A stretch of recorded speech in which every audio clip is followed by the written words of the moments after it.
The UN General Assembly voted 128 to 9 with 35 abstentions on Thursday in favor of a non-binding resolution declaring President Donald Trump's recognition of Jerusalem as Israel's capital null and void, a smaller margin than the Palestinians hoped for, but also a rebuke to the Trump administration, which is threatening to cut funding for those who voted yes.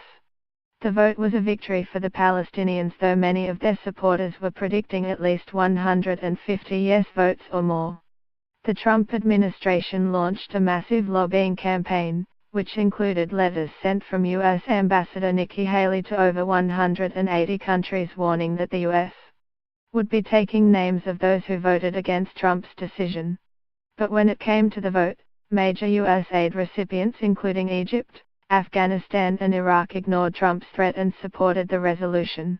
The 9 countries voting no were the US, Israel, Guatemala, Honduras, Micronesia, Nauru, Palau, Marshall Islands and Togo. Among the notable abstentions were Australia, Argentina, Canada, Colombia, Croatia, Czech Republic and Mexico. It is also noteworthy that 21 of the 193 UN member states were absent for the vote, including Kenya, Georgia and Ukraine, which have close US ties. Trump's threat to cut off US aid raised the stakes in Thursday's UN vote and sparked criticism at his tactics, which one Muslim group called bullying or blackmail. At the start of the emergency General Assembly meeting ahead of the vote, representatives of Arab, Islamic and non-aligned nations rejected his threat and urged a yes vote against the U.S. unilateral decision on Jerusalem.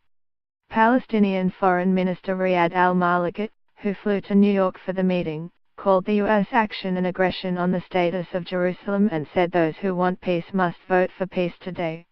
Trump told reporters on Wednesday that Americans are tired of being taken advantage of by countries that take hundreds of millions and even billions of dollars, and then vote against the United States.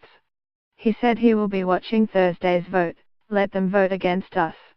We'll save a lot, we don't care. Haley echoed his words in her speech to the packed Assembly chamber, threatening not only the 193 UN member states with funding cuts, but the United Nations itself if the world body approves the resolution declaring Trump's recognition of Jerusalem null and void. The United States will remember this day in which it was singled out for attack in the General Assembly for the very right of exercising our right as a sovereign nation, she said. The vote will make no difference on U.S. plans to move its embassy to Jerusalem, Haley said, but it will make a difference on how Americans look at the UN, and on how we look at countries who disrespect us in the UN, and this vote will be remembered. Yemen's UN Khalid Hussein Mohammed Al-Imeh, whose country chairs the Arab group at the United Nations, introduced the resolution and urged all peace-loving countries to vote in favor of it. He called Trump's action a blatant violation of the rights of the Palestinian people and the Arab nations, and all Muslims and Christians of the world, and a dangerous violation and breach of international law. It threatens peace in the world, undermines any chance for peace in the Mideast, and only serves to fan the fires of violence and extremism, Al-Imeh warned.